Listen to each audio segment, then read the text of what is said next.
Pampanga, there's so many matcha cafes. We have people from San Fernando, Angeles, and rather than just to pit people and the stores together, why not build a community?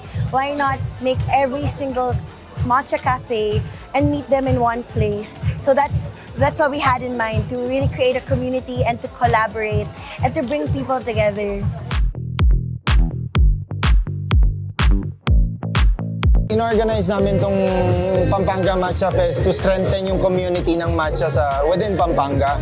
Secondly, para rin magkaroon ng exposure yung mga other merchants, yung mga small businesses na into matcha also. Kasi parang if we notice, it's a growing community.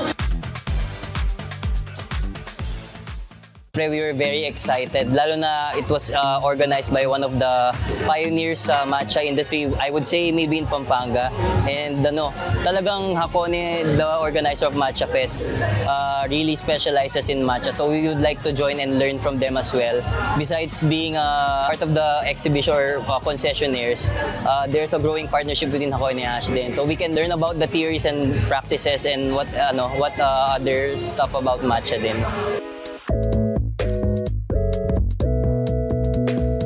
So it's an exciting event, and we look forward to more uptake ng matcha sa Pampanga. Ito magandang event and exposure. So sa lahat actually ng participants, we hope more matcha takers will flock to our stores din.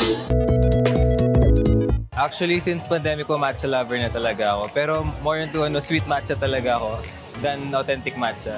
Expectation ko, madami talaga tao kasi daming matcha lovers talaga. Para sa mga nagbebenta, malaking exposure to sa business nila. And then sa mga consumers katulad namin, madami kaming mas options ngayon kasi dami ng bentang matcha.